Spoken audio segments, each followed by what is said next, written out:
पाकिस्तान तो पत्नी हो गई भारत की. Okay, that was bad. That was bad. You know what? I can't do justice. You need to hear it straight from the legend himself. Watch this. Pakistan तो पत्नी हो गई भारत की. ले आओ विदाई बाकी लेके आ जाओ आप.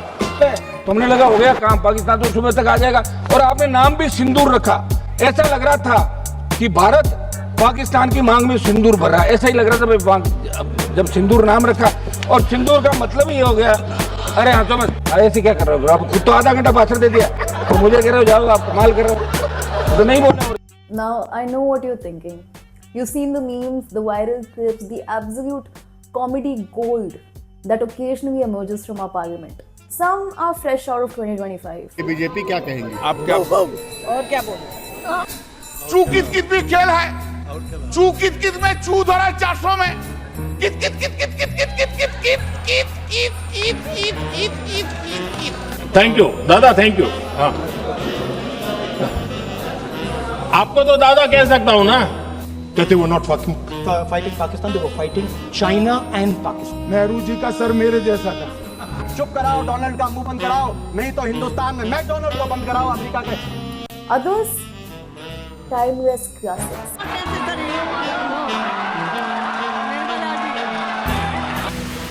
And listen, I'm not here to be the fun police. These moments deserve their viral fame. But between memes and the chaos, there's an entire universe of parliamentary drama, power plays, and decisions that actually affect your life. And not everyone's watching. In our last video, we broke down the basics, how parliament works, why every minute costs the Indian taxpayers serious money, all that good stuff. But today we're tackling something different, something you've probably never asked yourself. Should you actually watch India's parliamentary sessions? And look, spoiler alert, the answer is a resounding yes, but not for the reasons you think. Because when the hangama dies down and the slogans stop echoing through the halls, then the real action happens. So what are we waiting for? Christmas? Let's dive in.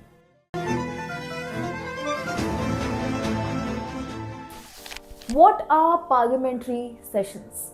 Simple. These are set periods when the Lok Sabha and the Rajya Sabha meet to do their job. And the job is this: make laws, debate policies, and keep the government in check. During sessions, bills get introduced, they get debated, they get amended, they get passed or rejected. And these aren't just any laws. They're the rules that govern how this country runs. But it's not just about lawmaking. Sessions give MPs time to question cabinet ministers directly, as discussed in our part 1 video. Question hour, that's when MPs grill the government on specific issues.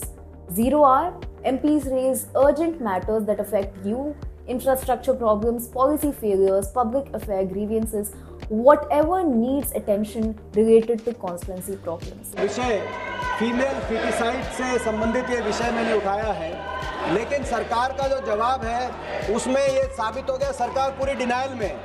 This is how accountability works. Ministers have to answer on record in front of everyone. When Parliament is in session, that's when your elected MP representatives actually do the work you elected them to do. Now, the Constitution actually mandates this. Article 85 says that the President must call the Parliament to meet at least twice a year with no more than 6 months between sessions. It's not optional. And before we go on to address anything else, let's also cover one last thing. The main difference is that the Lok Sabha is the lower house of the Parliament, where the MPs are elected by the people to represent the people, while the Rajya Sabha is indirectly elected upper house representing the states. The government is answerable to the Lok Sabha, and money bills can only originate here. And so the Lok Sabha has greater power in passing the budget and demands for grants. On the other hand, the Rajya Sabha has special rights and power in preserving and protecting the rights of the state and union territories. What do our MPs do in the parliament? General elections 2024, India voted. You probably had your reasons for who you picked if you voted at all. But here's the real question: what happens after the election drama ends? What do our MPs actually do for the next 5 years? Let's start with the obvious one. They make laws. When an ordinary bill comes up, say the recent promulgation and regulation of online gaming bill 2025, it needs a simple majority.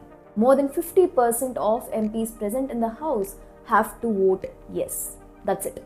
The bill is on its way to become a law. But constitutional amendments, that's a different game. You need a special majority, which means it requires more than 50% of the total House membership, plus at least 2/3 of members present and voting. Not just a simple 50% majority. Higher stakes, higher bar. And it's not just about voting yes or no. MPs debate these bills, they pick apart the provisions, they propose amendments. This is where laws get shaped, or sometimes completely rewritten. Now let's get down to accountability. The executive, the heads actually running things, they answer to the parliament. And MPs are the ones asking the questions. Question hour and zero hour exist for exactly this reason. They can grill ministers on policy, performance, delays, whatever needs answering. When the centre is purposefully starving non-BJP states of their Manrega, their housing, and their water dues. And finally, they represent you. Your MP isn't just there to vote on national issues. They're supposed to bring your constituency's problems to the national stage. Local infrastructure problems, economic issues affecting your region.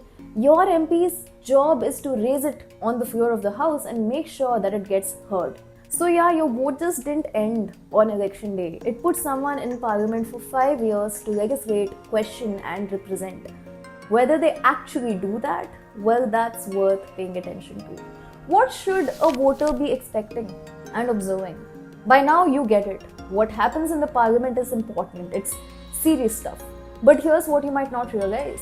What happens in the parliament doesn't just stay in the parliament. It's connected to you directly. And here's how.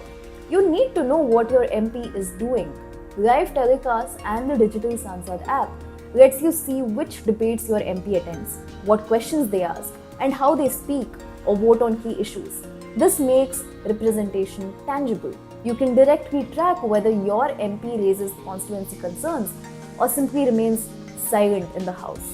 They can get as granular as they want with the issues they raise, like here. Parliamentary Kaushal Vikas Yojana have secured job placements, which leaves the overwhelming majority without employment despite certification. In fact, there was a survey of small manufacturing enterprises in our country, and a majority of them say that the skill training initiatives are failing to reach them effectively. Or they can just not show up, for all you know. You see, MP absences in Indian Parliament are common but regulated, with average attendance around 75 to 80% across the recent Lok Sabhas. Sure, chronic unexcused absence beyond 60 days can lead to seat vacancy under Article 101 Clause 4, though this is rare. Instead, low attendance results in forfeited daily allowances and public scrutiny. Moreover, we mentioned what goes on in parliamentary sessions earlier. Now let's face this. The internet is flooded with information, misleading headlines, outrage bait, hot takes on new laws from people who haven't read past the title. But what if you actually listened to these parliamentary proceedings? You'd know how bills are introduced, debated, amended and passed, giving a clear picture of why particular provisions or schemes exist. Moreover, explanations by ministers and interventions by MPs would help decode the intent, the benefits and the criticisms of policies beyond your simplified news coverage. You become an informed citizen. And guess what? That's power. Now let's get real for a second. There are days when the parliament is a circus. Disruptions, walkouts, adjournments, the whole session gets wasted because MPs can't stop yelling at each other. This isn't new. It's been a structural problem across governments, across decades. And here's the kicker, there's no separate law that fines or jails MPs for creating a ruckus. No penalty for wasting taxpayer money on theatrics. What does exist though? Articles 105 and 194. Each house has the power to punish MPs for breach of privilege or contempt. This can mean a reprimand, suspension, even expulsion or imprisonment in rare, serious cases.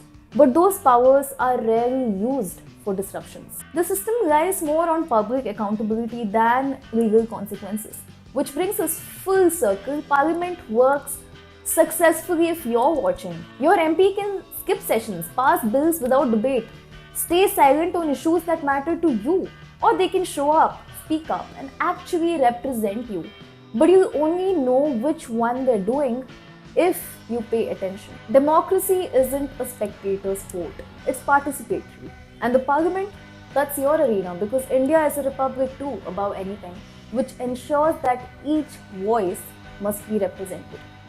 So tune in, stay informed, and make sure that your MP knows that you're watching.